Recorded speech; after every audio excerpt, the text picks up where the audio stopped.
I also want to take this time to introduce a friend of mine from graduate school, Rochelle Delia. In addition to being an Aggie, not a Texas A&M Aggie, a North Carolina A&T Aggie, I am also a Longhorn. And I met Rochelle my first year in graduate school at UT Austin, and she has a great story about her transition from being a scholar scientist to a real estate entrepreneur. And she'll probably share some of that with us here today. This is her second time on the show. If you want to hear her previous conversation, I believe it happened maybe around this time last year, late 2020. Late 2020. And she's talking about, that was her first conversation on real estate, talking about a book called Life, Liberty, and Property that her and her husband wrote a few years ago. So I thank you, Rochelle, for joining us. And just tell us a little bit about how you got into real estate and the economic rights movement, and then I'm gonna let you go from there.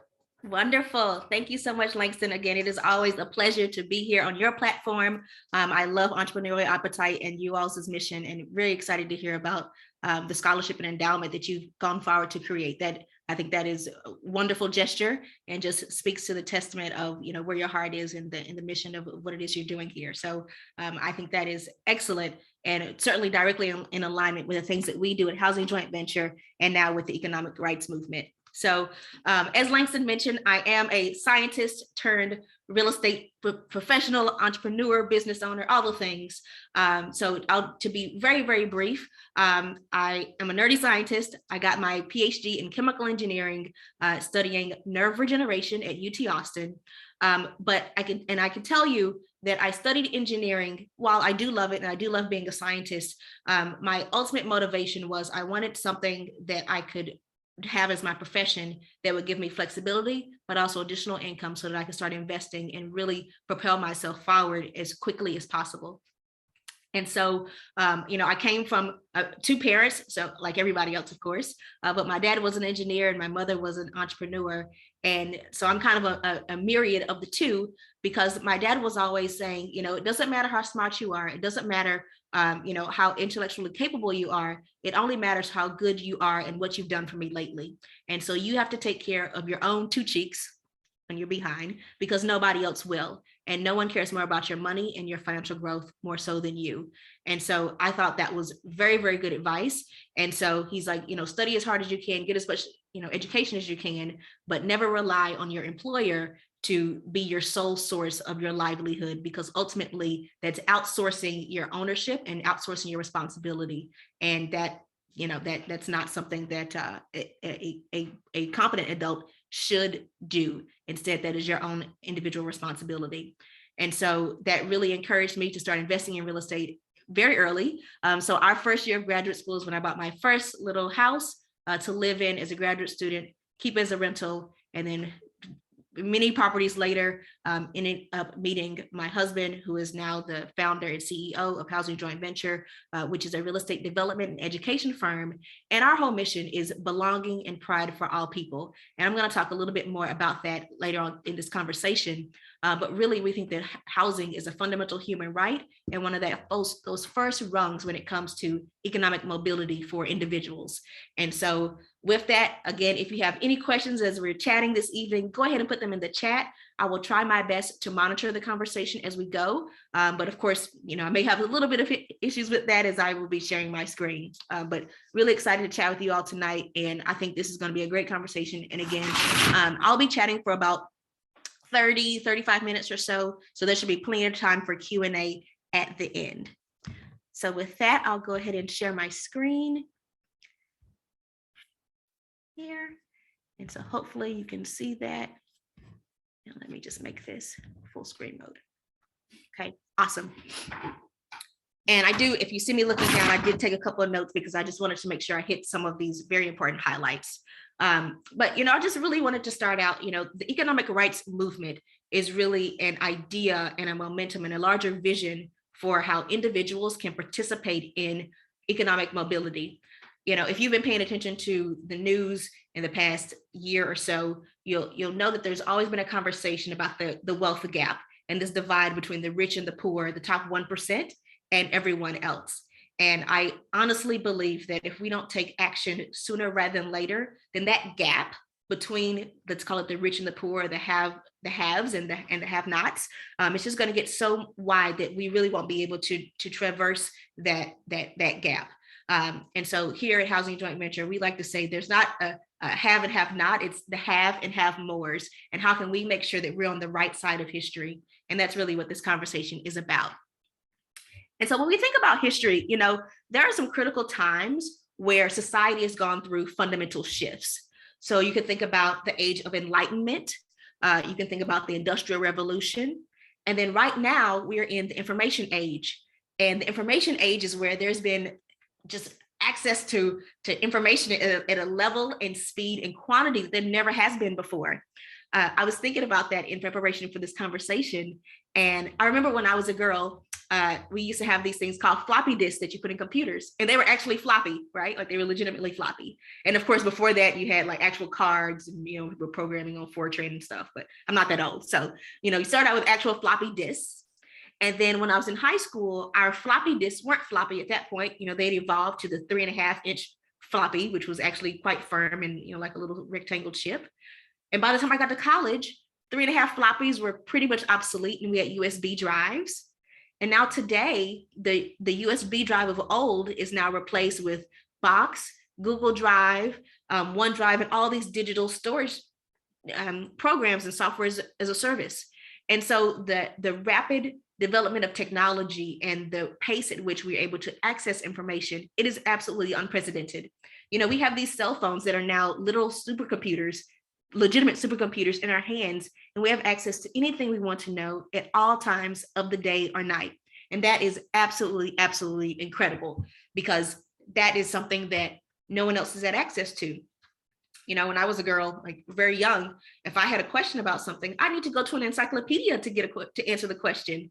And, there was no such thing as having this myriad of different voices and opinions that you have on a topic. Versus today, if I'm researching something, I'll look it up and I'll open 5 or 10 articles, just to really crowdsource, so to speak, a variety of different angles on that one topic.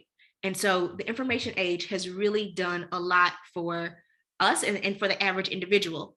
And that's a lot of good, right? So it's increased our connection person to person.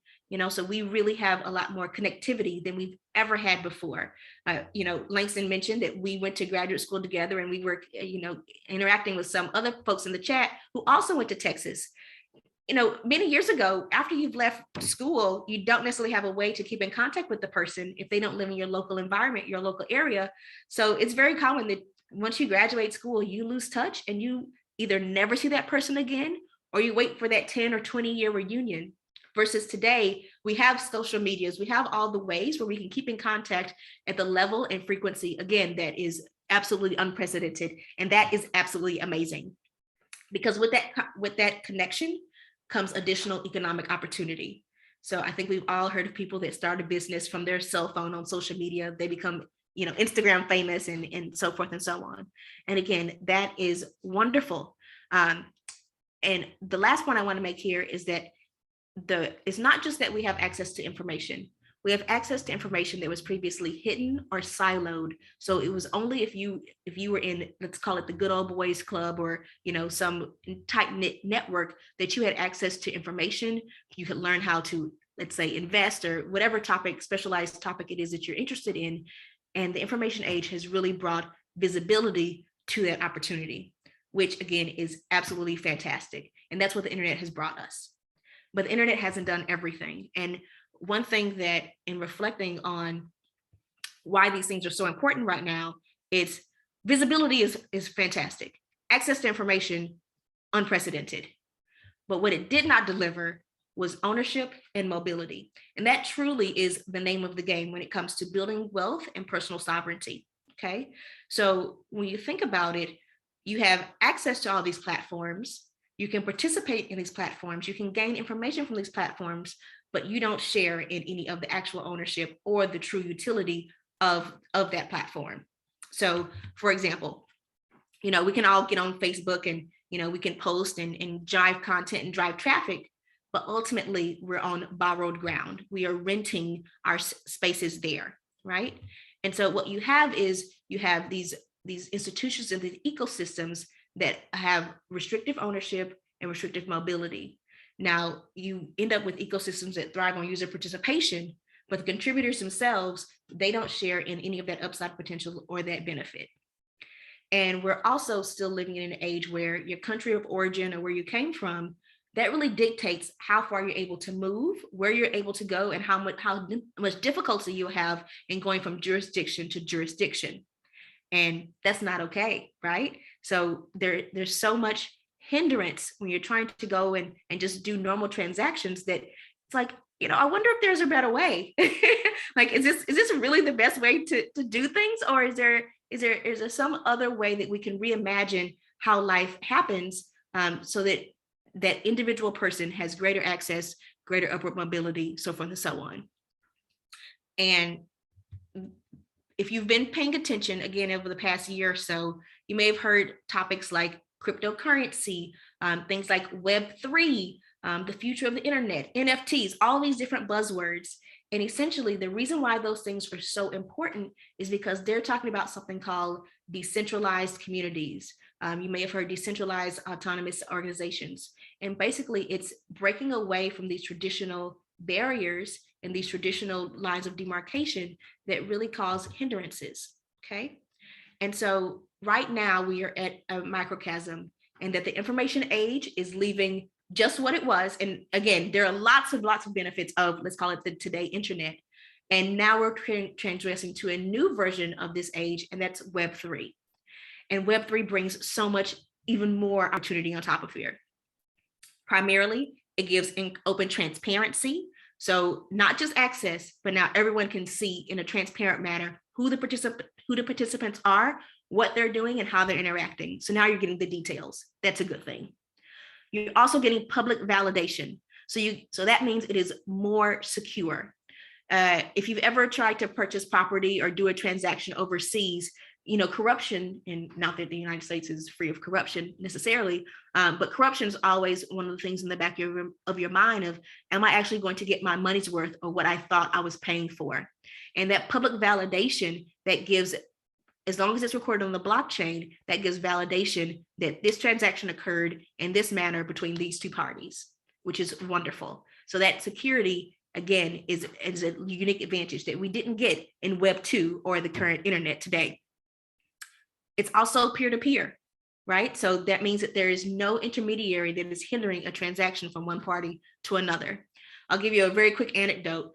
It is now 2021, and we are in the real estate space. And typically when you are purchasing property, you have to purchase it with what's known as certified funds. So certified funds means you can't put on a credit card. You have to have the real money to do it, unless you're getting a bank loan or something. So I needed to send a wire. Super normal transaction, right? You send a wire. So I went, and this was the first time I had to send a wire from this bank account from a variety of reasons, just money was in the wrong place. So I tried to look online and tried to send a wire, and I couldn't find the right buttons. So I decided to call the bank and say, hey, I'd like to send a wire. May you assist me? And they informed me that I had to go into the branch to send a wire. Again, it is 2022. No problem. Time was of the essence. I really need to get this done. So I traipsed on down to the bank in the branch. I don't think I've done an in-branch transaction in a decade. And so I go into the bank and I need to send a wire. So I have to wait for the personal banker. The entire transaction takes over an hour and a half to send this wire transaction. Not only did it take a lot of time, here's the rub. It cost me $90 per wire. So I'm already a customer. I already have deposits here. And now you're charging me $90 to send money that I already have from one location to the other location, which is exorbitant. To put it in context, normal wire transaction fee should be $5, $10 maximum. So this was already quite exorbitant from a fee standpoint. So, me being the engineer self, I would like to make sure this doesn't happen again. So I requested that I can have access to send wires over the phone. They said, no problem. In order to do that, you need to fill out a paper form, fax it in, and in 12 to 14 days, we will give you access. Oh, and by the way, it will be 3 times as much as a monthly fee for the privilege and the ability to send wires over the phone. this is incredibly backwards. So we are now in COVID times. In order for me to just do normal transactions, I have to pay fees. I have to go through these archaic processes just to do something that should be very, very simple and easy to accomplish. It was utterly ridiculous. So after all this and being very just flabbergasted that they had the audacity to have all these archaic rules, I was like, no problem. Thank you so much for your time. I really appreciate you allowing me to get my transactions completed. And the banker asked if there was anything else that I needed. And I said, no problem. I'd just like to, can you direct me to the facilities? I'd like to use the restroom before I leave. Can you imagine what they said? Ma'am, I'm sorry, our restrooms are not open to the public. Excuse me? So here I am, a high value customer. I've just spent over $300 in transaction fees. I am a high frequency user, and I've spent an hour and a half in branch because of your policies. And then now I'm being treated like a second-rate citizen, like a bum off the street, as opposed to a high value customer. That is the problem with intermediaries and people that have these perceived levels of power that they can thrust upon the individual. That is the problem. And of course, we can exacerbate this. And, this is just one small example among many. And of course, there are even worse examples of this sort of thing. But think about how all these different intermediaries are interacting and preventing your ability and your mobility to go from location to location, digitally or otherwise. And every step of the way, that's hindering your ability to build wealth, to make your own decision making, and really create the future that you should have and deserve. Okay. The other thing about Web3 is that it is shared ownership. So there is no central governing body. Nobody owns it. It is everybody's playing field. And therein lies even more opportunity because birds of a feather flock together. So in these new decentralized communities, citizens are able to self-select and basically come together because people of similar thought modalities tend to attract one another, which is awesome. So again, let's just kind of bring this all back and say, why is this important? Well, the reason why this is important is because when we're trying to figure out where we're going to go next, we have to say, how am I going to progress? And again, how am I going to build my own personal wealth? And the truth is, again, these central authorities and intermediaries, they thrive and profit from these lines of demarcation. So if we can break free of that, then we can determine ways that are best for us to build wealth. And again, use whatever asset classes we deem necessary in order to accelerate that. And in our case, that will be real estate. Okay. And so the thing about it is, I mentioned very briefly, right now, we're all subject to these central authorities telling us where we can go and where we can't go. And in the Web3 environment, we basically are able to break free from what Warren Buffett likes to call the Ovarian Lottery, which says that every person is subject to, it just so happens to who you were born to and what sort of access they can give you. That's the lottery that we all take. And some people win the Ovarian Lottery and other people don't. And depending on where you end up, you either have mobility and access or you do not. And that's not how it should be. Every person should be on the same and equal playing field. And that's exactly what we want to deliver here. Okay. So what is the economic rights movement? So basically, ERM is a vision that reimagines this social ecosystem and is a culmination of ideas, people, and businesses together in order to start to solve large problems at scale. Okay. And so basically it's rooted in the concept of rapid prototyping and iterative collective policy making and development. So ERM is a larger ethos under which we implement ideas and investment theses so that we can bring together these concepts in the real world so that everyone can benefit, okay? But we're not naive, and we recognize that while there's all this opportunity in Web3, there's also very real needs here on the ground in, let's call it the real world. And so one of the first initiatives and primary initiatives of the economic rights movement is neighborhoods of the future. And why is that? Because we know, housing is one of Maslow's fundamental hierarchy of needs.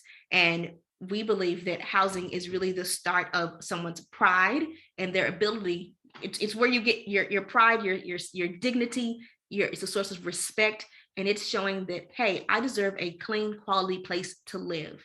And unfortunately, most people don't have access to that, or they can't participate in investing on a larger scale just because they have been priced out of the market.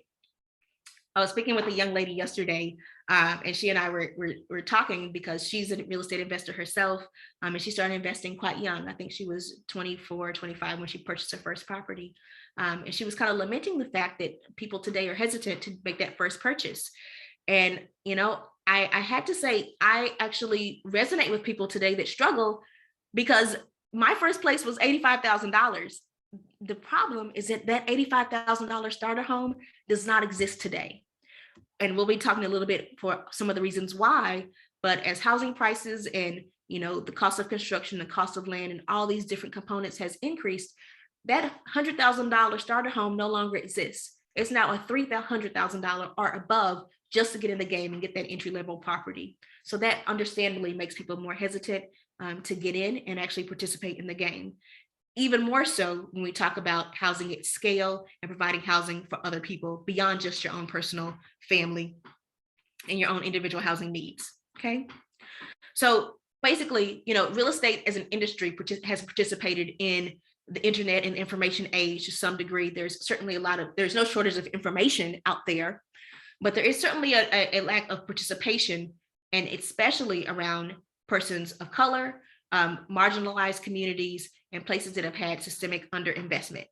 And so if we can combine the concepts of Web3 and really those decentralized communities to some very concrete real world needs like housing, then we're able to really accelerate wealth building for the individual in a collective manner that really has never been done before. And that, ladies and gentlemen, that is the economic rights movement, okay?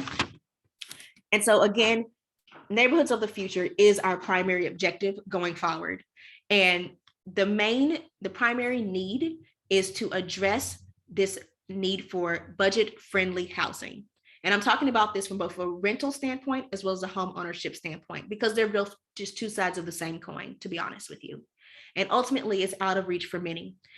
But I think one thing that people don't realize I get a lot of questions asking, you know, well, what's going on? And, you know, housing price is going to come down anytime soon. Like, I just want to wait this out. It's not happening. And here's why.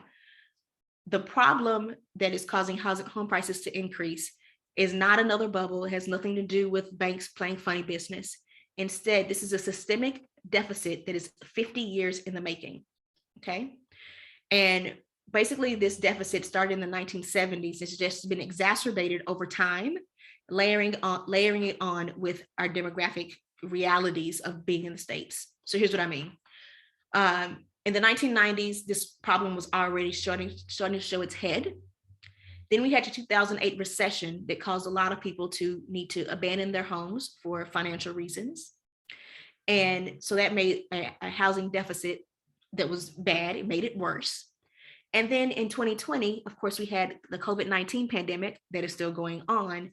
And that just made a problem that was already bad now mission critical. And now it is top of mind for everyone, whether you're in that real estate business or not. So here's what I'm talking about. So starting in the 1970s, home building as an industry started taking a decline in the number of new homes that were built and entering the market every year. So every year you have homes that are already built. You have a certain number of homes that need to be, they're maybe dilapidated or something like that. So those are homes that are taken off the market. And then you also have new household formation. So people that are leaving their parents' home and starting a new home, starting a new household. So you have new demand every year. You have some houses being taken off the market every year, and you have your existing housing stock. So even in a flat market, you need new homes just to address the new household formation and replace any homes that have been torn down, for lack of a better term, over that past year. Okay. Well, starting in the 1970s, again, the number of homes being built has been on the decline. In addition to that, what we would call that starter home, that budget-friendly, you know, I'm going to call it $100,000 home or so, that has also been on the decline. So by 1982, only 40% of new homes being built were starter homes. By 2019, 7%. So we went from 40 to 7% of new homes being built that will be classified as starter homes. By the year 2020, right? So from 2019 to 2020, we went from 7% to being so low that we have to put it in real numbers. Only 65,000 new homes that qualify as starter homes were built in 2020. That's how big the problem is. So what that means is at the same time that we're building less homes, the housing deficit, the number of homes that we need in order to be at parity, that is also increasing year over year. So in 2018, we were, as the United States, had a deficit of 2.5 million houses. And by the end of 2020, that deficit had risen to 3.8 million homes. So ultimately, we as a country need more entry-level residential housing units in order to address this shortage. And this isn't something that's going to work itself through the system, in a year or two. Literally, with exacerbated home building, it's still going to take 5 years or more just for us to reach parity. So I don't see any relief in that upward pressure that we're seeing in home prices anytime soon, right? And again, what's causing this shortage? Honestly, demographics are your destiny.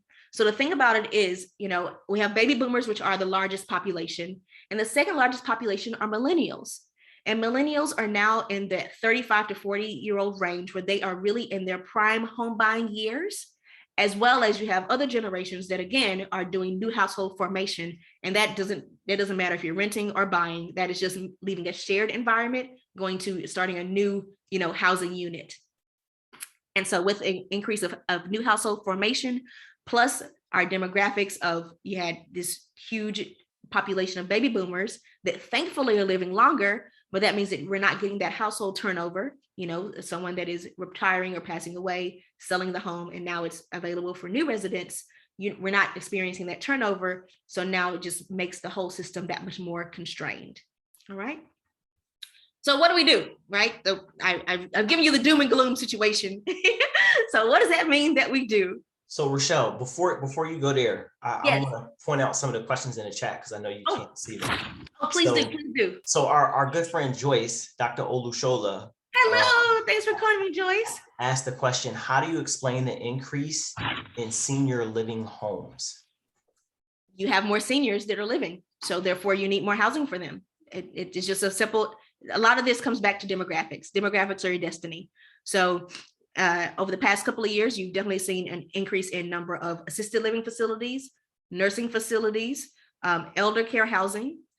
Obviously, that means that cemeteries and that sort of industry is also of the boom.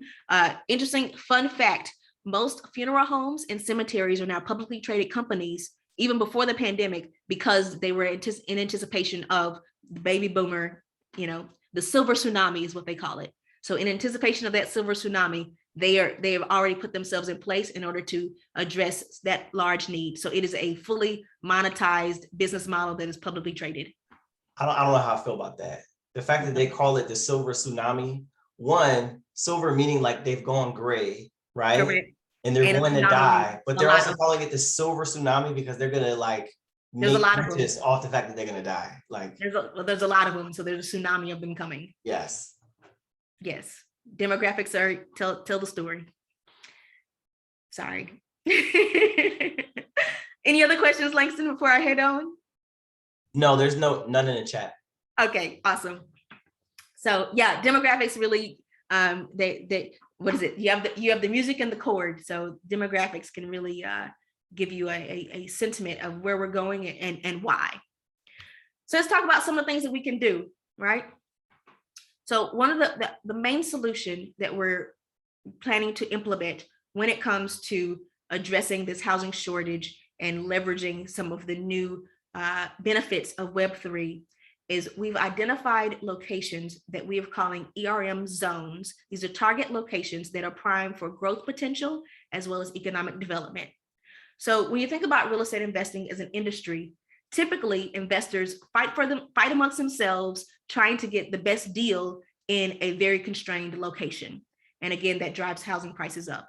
Why? Because wherever there is where the most expensive places are also the most desirable to live and have the most opportunities, better jobs, so forth and so on. So there's not a shortage of land. We can all move to Kentucky, okay? But no one wants to live in Kentucky. Sorry if you live in Kentucky. No one wants to live in Kentucky, right? People want to live in San Francisco and the Houstons and the New Yorks of the world because that is where all the mobility and vibrancy is. But even still, there's a lot of locations that have excellent growth potential that have just experienced systemic underinvestment.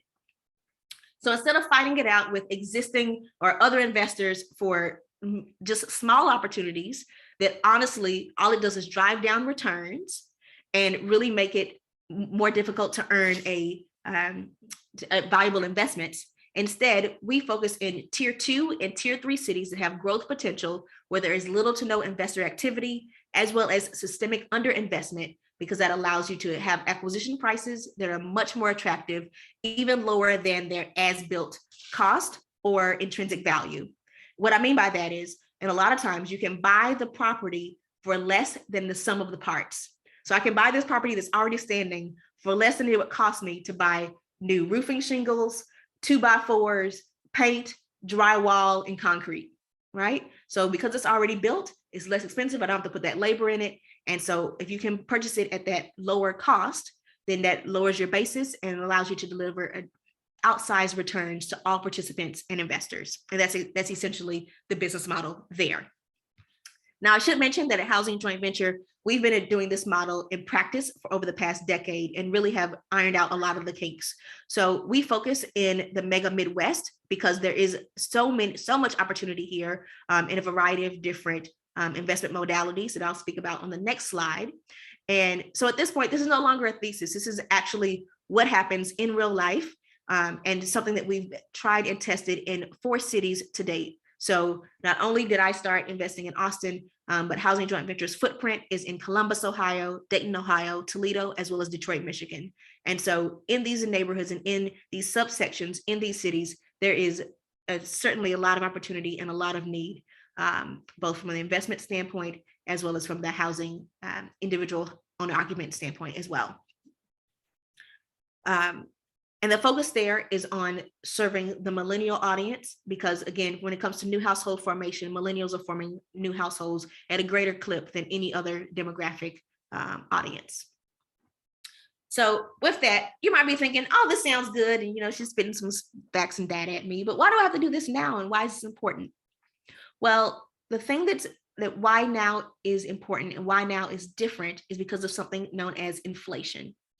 I like to describe inflation as an eroding away of your buying power.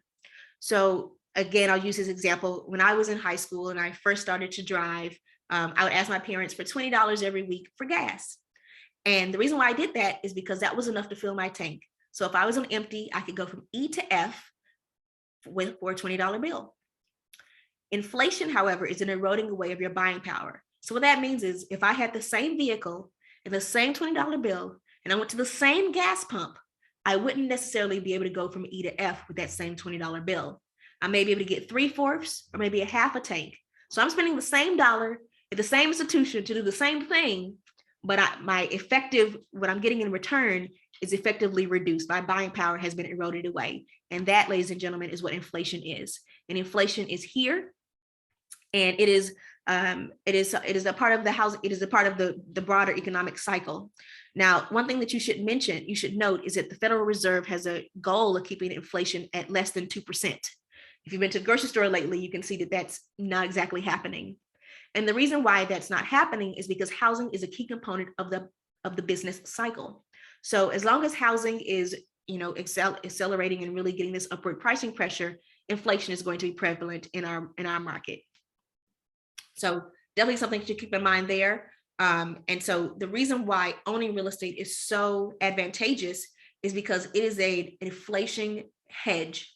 So the beautiful part about real estate from an income producing standpoint is that any income that you get from owning from real estate, residential or otherwise, it pegs with inflation. So rents increase as inflation goes up. The value of your home increases as inflation goes up, so forth and so on. So it is an inflation adjusted asset versus other asset classes. If you have a normal business, it may be more difficult for you to charge more for your services versus real estate is inherently an inflation hedge. So that's why it's so beautiful and a really great investment for times like these. Okay. So how are we going to do this in practice? Well, we like to implement a 3-legged approach. So that includes residential redevelopment, which is what I spoke on earlier, which is where you're purchasing existing properties, that are either in blight or some slight disrepair and redeveloping, so they're already existing properties. The second modality is infill lots. So here in the Midwest, in Ohio, Michigan, and similar states, following the 2008 recession, there was so much blight and so much abandonment that a lot of local municipalities and counties started demolition of abandoned properties. So what that means is in a neighborhood, you will have vacant lots available within an existing housing development. And those lots are now available for people to build new properties on those existing lots. So it provides a lot of cost efficient advantages because it is already zoned as appropriate and things like that. And then finally, the last approach is using greenfield acreage. And this is what you think of when you think about someone building a brand new subdivision where you get a large swath of land, 5, 10, 50 acres, and you parcel them out into individual lots, build homes on them and sell them off as individuals. So those are the 3 legs that we are implementing as a part of this ongoing fund and effort with the economic rights movement via housing joint venture. So hopefully some of all this sounds good to you, sounds interesting. Just to bring it all together and wrap it up here. And of course, again, if you have any questions at all, happy to chat and answer those in the Q&A. But now we're really at a precipice of, we have a lot of opportunity coming from Web3 and these decentralized economies, as well as a very real need in the real world for housing affordability. And the marrying of the two allows for persons that traditionally don't have access to this type of investment or investment opportunities of this caliber, we can leverage Web3 to deliver these investment opportunities via tokenizing assets, so forth and so on. So I'll be sharing more details of that to come if you're interested in learning more. And then also, fundamentally, housing is something that everyone needs, no matter what walk of life you are in. And so if we can actually deliver what the market needs, which is new budget-friendly housing to the market, there is an opportunity to really reap outsized returns for really taking advantage of this opportunity that has been over 50 years in the making. And it really is a culmination of unprecedented events. So with that, there are lots of ways that we can go from here, and a few ways in which we can continue the conversation and working with Housing Joint Venture. The first is to go to erm.network. If you go there, you can sign up for the newsletter and join a Discord community. We share lots of complimentary resources. And really, if you are interested in increasing your education in this area and want to be one of the first to be notified when the fund launches, so when you're able to start investing and participate in these funds, in the fundraising and of course profiting and so forth and so on, then go ahead and go to erm.network and join in the Discord group. We'd love to have you. And there are so many resources. It's a good time. So lots of fun there and lots of things to learn. If you're interested in learning a little bit more about actually how we do what we do from a pragmatic standpoint, we do offer investor education, and you can visit that at theinvestingbootcamp.com. And then if you just want to keep in touch in general, our main website is housingjv, as in housingjointventure.com. And that is where we share articles, news clips, press releases, and also that newsletter is our general newsletter that encompasses everything that we've chatted about today. So with that, thank you so much for listening. I hope this was interesting and informative, and happy to see where the conversation goes from here. All right, everybody. So at this point, we're going to take questions from the audience. But typically how I do this is you can write them in the chat, or using the Q&A function, you can type them in the Q&A function, or if you want to raise your hand, you actually want to verbalize your question and ask it out loud, you can do that. But I just ask that you raise your hand first, and then I will go over and I'll ask you to unmute, and you'll be able to unmute yourself. And then you should be able to ask your question. So as this goes, right? So your question, as you raise your hand, someone else may be getting their question answered, but I may ask you to unmute while Rochelle is still answering the question. Just be tactful and don't jump in and ask your question as she's answering somebody else's question. So typically what I do is I start off and I ask the first question and give you all some time to maybe think about some questions. And if not, Rochelle and I will continue to dialogue and go back and forth. And so I see Lydia Carter. Actually, Lydia is Lydia just wrote a question in the chat, and we'll get to it after my question, but I just want to add, Lydia, Rochelle is actually in Columbus, Ohio. So she would be a great resource for you. I met Lydia as I was teaching at an elementary school in Columbus. So she's a dear friend of mine. Oh, So fabulous. yeah. Fabulous. So Rochelle, my question is can you talk a little bit more about like what Web3 is? Is Web3 Discord? Because some people don't know what Discord is. Is Absolutely. Web3 the metaverse? Can you Yes. give us a little bit more insights into that? Yeah. So basically, Web3 is an all-encompassing term that talks about the future of the internet. So yes, it includes the metaverse, which is a virtual reality where, again, as I mentioned, it is peer-to-peer. It has increased transparency, and it is what is known as the blockchain. So basically, Langston and I'm going to buy Langston's car. Langston's going to sell me his car. Okay. I saw Langston on Craigslist. He has, I don't know, a 1998, whatever, and I like it, so I'm going to buy it. Okay. So as Langston and I do this transaction, the only person that knows that I'm buying Langston's car are Langston and I, right? I can go and buy it with cash. I can do the transaction. I can pay with cash. I can pay with a card. I can, get a loan from my dad, whatever, doesn't matter. But it's just Langston and I are the only persons that know that. Now, I buy the car from Langston. He signs the title. I never file the title. I get into an accident. Whose name is still on the car? Langston's. How does Langston prove that he doesn't own the car anymore? He can't. I sold it to this lady on Craigslist. Well, sorry, bro, you're liable, right? That is an example of some of the things of the exposures that we have in today's world. Using the metaverse, i.e., a virtual world where all transactions are recorded on a centralized ledger, which is called the blockchain. So a centralized ledger is essentially, if I'm in accounting, I take accounting of all my expenses and all of my income. But again, I am the only person that sees that ledger. A centralized ledger is a public one, so everyone can see what I spent. Everyone can know that I ordered Grubhub 4 times this week because I don't feel like cooking, right? That's what a centralized ledger is. So if we did this same transaction where I bought his 1998 whatever, and we purchased it on a blockchain, then it is public that I purchased, person A purchased insert asset here from person B for this amount at this time, date, location, and all the details. So even if I don't do all of the mechanics that I should on my end, Langston is still protected because it is publicly visible and publicly recorded that this transaction occurred. That is the beautiful part of participating in the metaverse.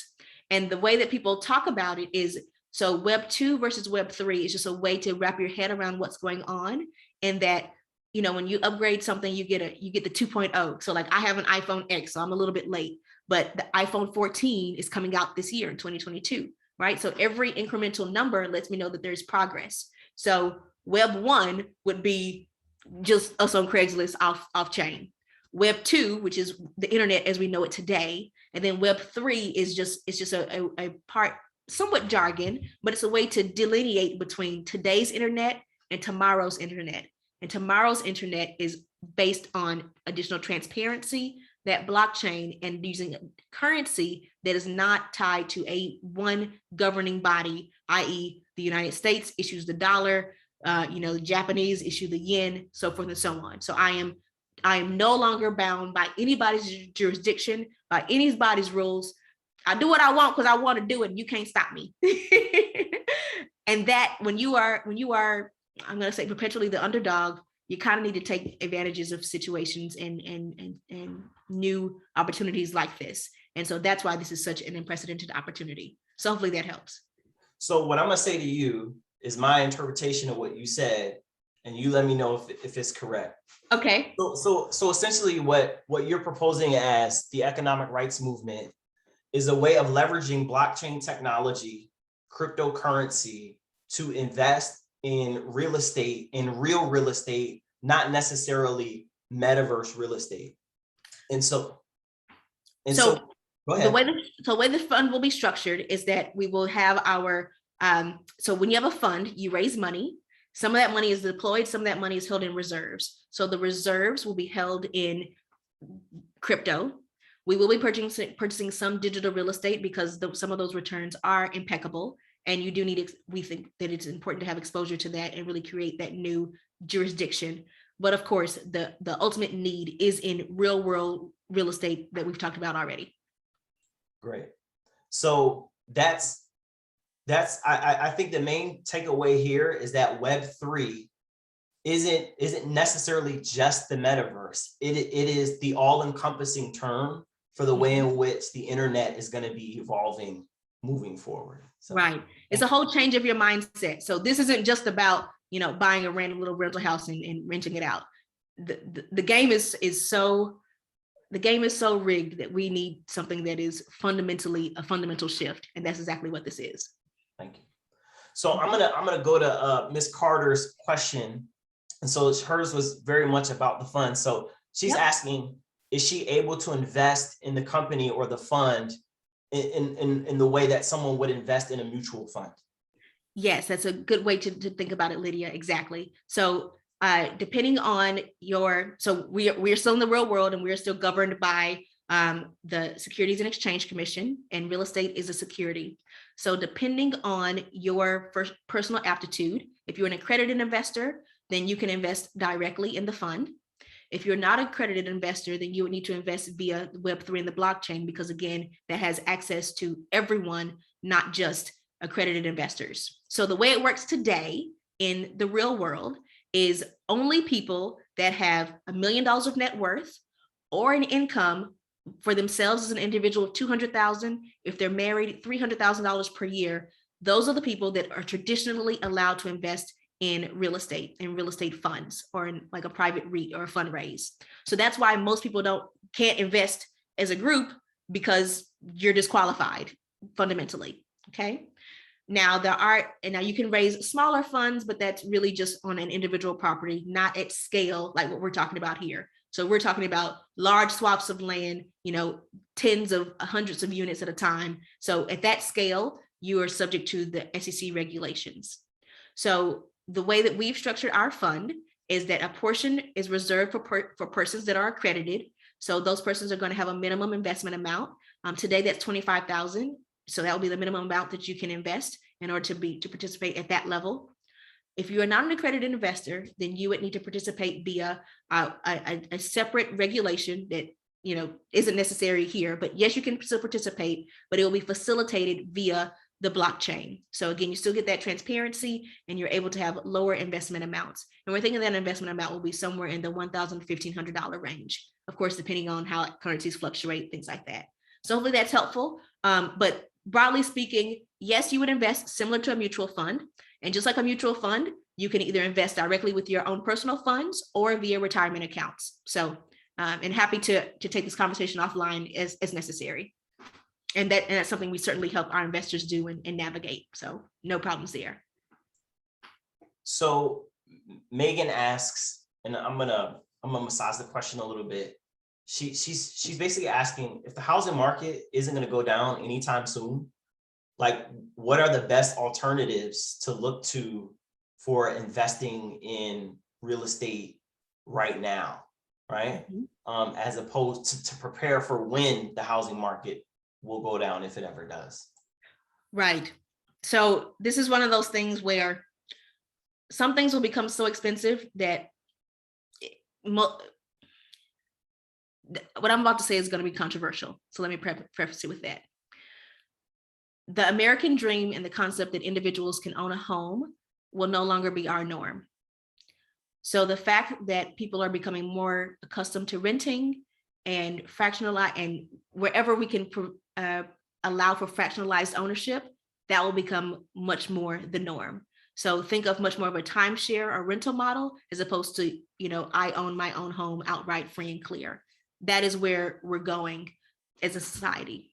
So I'll put that there.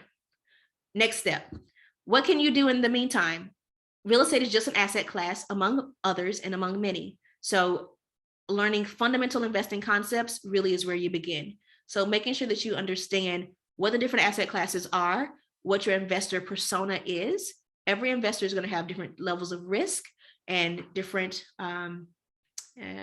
instruments that will deliver the returns that they seek. So if I'm the thing about real estate is an illiquid asset, meaning I can't just go and trade it for cash whenever I want. I can only sell it for what someone is willing to purchase it for. So if you're just a beginning investor, then maybe doing some stock trading, you can look into options. I personally love, so I think everyone should own lots of things. I love real estate, comma. You should own lots of different things. Real estate is not the only asset class that exists. So let me say that. So I invest in the stock market. I trade options. I own real estate. I own crypto. I do a lot of things. And I think every investor should as part of a healthy portfolio. So the first thing to do is to really gain your financial education. There are lots of great books out there. On Housing JV's website, we have an entire book list of our recommended books to begin with. And so that just really helps shape your mind to think like an investor. And then the type of asset class that is most appropriate for you will start to emerge, and then you can dive deeper down that individual topic. But broadly speaking, I think that options trading, which is it's a stock option trading. So stocks are nothing but fractionalized ownership of a business. So you as an individual are not able to buy all of Apple. You cannot afford it, but you can buy a share of Apple. That is exactly where we're going with housing. People won't be able to buy a house anymore. That doesn't exist, but you'll be able to buy a portion of a house or fractionalized ownership, something like that. So that's really where we're going as a society, because again, our purchasing power is decreasing and the cost of the asset is increasing. So you're spending money that has less and less buying power on something that is becoming more and more expensive fundamentally. Am I making sense?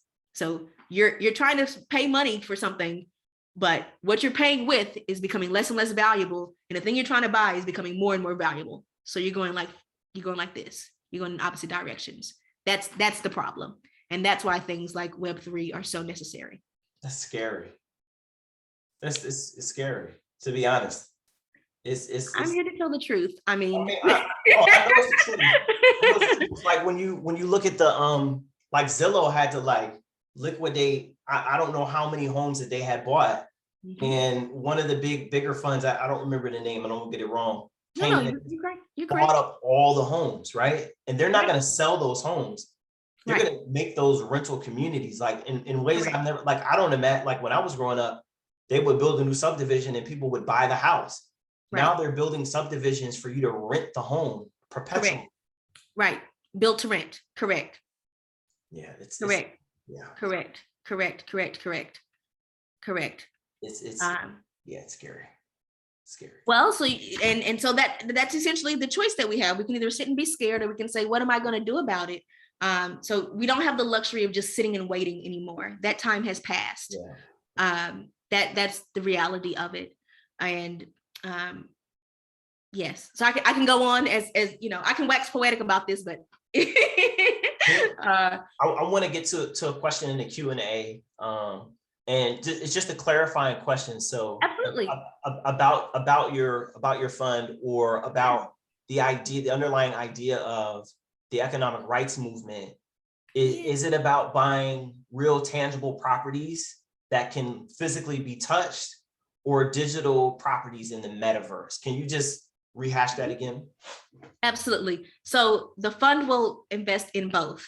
There will be a portion of the fund that is dedicated to digital real estate and a portion of the fund that is focused on physical real estate. The primary objective is physical real estate because that is where the ultimate need is, and it's most apparent today.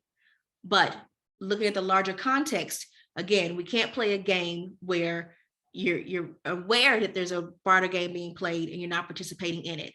So from a shareholder perspective, and making sure that we are helping people to actually build wealth in a way that will honor them and actually help them accelerate as quickly as possible, you need physical real estate because that is where the need is.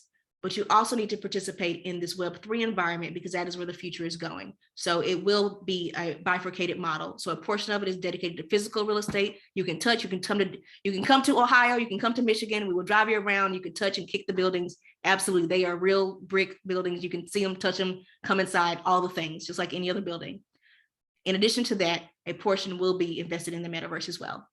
So, and these are all individual questions. And, at the time when the fund is open, we'll have lots of transparency and investor decks and all the details of exactly how the funds will be allocated, so forth and so on. But for now, this is just general awareness. And if you want to have an offline conversation, we can certainly chat more about it and go from there. But hopefully that clarifies the question. I think it did. And if you, first of all of you that have asked questions, we appreciate it. They are welcome if there are any. Yes, please, absolutely. Thank you so much. Or to use the raise your hand function. Rochelle, I have a question. And it's more like I want to get your thoughts on this idea. So I listened to this guy named Scott Galloway. He's a professor of business at NYU. And he says on his podcast, many times he said this, that the most oppressed group economically is really young people. So he's talking about our generation, millennials and younger, because what happened is 2008, there was the boom, the bust, right? So housing prices went down, but the government did not allow for that to happen again. And so we are not able to take advantage of the crash. So people get upset, they get mad, people lose their homes, it's terrible. But the reason why crashes are built into the system is so that there's a reset, so that young people who are on their way up can buy a house at an affordable price and get in. And so I just want to get your thoughts on, as people who are millennials and Gen Z, and people who have millennial children who may be on the chat, and Gen Z grandchildren, what are your thoughts on the way that we haven't maybe allowed some of these things to self-correct, and the need for this ERM? This is a big question, Langston. That's a big question. Take your time.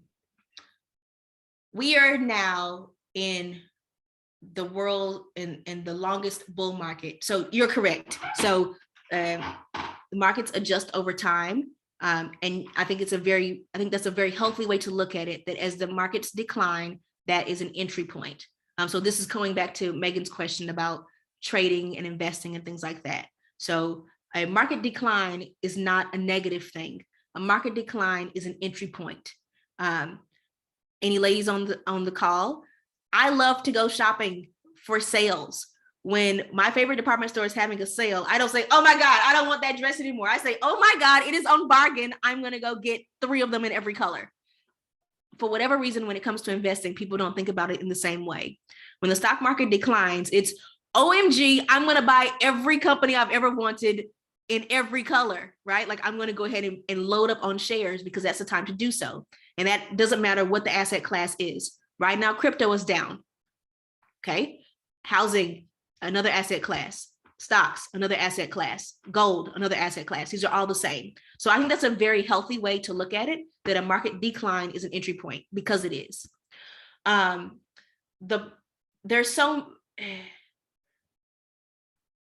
Quantitative easing is the term that the Federal Reserve likes to use for what they're doing. Quantitative easing, in layman's terms, is printing money. Okay, like anything else, the more of it that exists, the less valuable it becomes. So remember, we had the conversation about inflation earlier, and I said that inflation means I spend the same nominal amount, but the amount that I receive in value is lower. So I spend $20, and when I was in high school, I could get a full tank of gas. Today, for that same $20, I get 3/4 of a tank of gas. That is because my $20 bill is not as valuable. Why is it not valuable? Because each individual dollar is less valuable. Why is each individual dollar less valuable? Because there's more of them. Everybody got money. There's like a new millionaire minted every week. Why? Because there's so much more money. Everybody can be a millionaire. That's exactly what it means. So that is why it's more difficult for young people, I mean, obviously I am one as well, right? That is why it's more difficult for us to build wealth, because again, you're playing a game that is, I don't want to use like scary terms like fundamentally rigged or something like that. I think that's, I don't want to use scare tactics. But what I'm saying is your dollars are fundamentally becoming less and less powerful. So when you're buying something that is, when the currency that you're using is less valuable, and again, the asset that you're trying to purchase is becoming more valuable, then you're running in place. You're like on that hamster wheel that they talk about. You're running, but you're not actually making any forward momentum. That's why it's more difficult to build wealth. That is the problem. And so that's why credit card debt is bad, quote unquote, because you're buying typically, I don't know what you put on your credit card, but typically what you're buying is something that is a depreciating asset. And now you're buying a depreciating asset as in something that loses value over time with money that's less valuable over time. So it's just like, that's a no bueno. So you want to put your money in things that are appreciating assets. So things like real estate or, some other fixed reserve of buying power. So things like cryptocurrencies, gold, precious metals, things like that. Those have been thought to be stores of value. They retain their effective buying power over time. So does that help? And thanks so much for joining, Joyce. Have a great night. It does.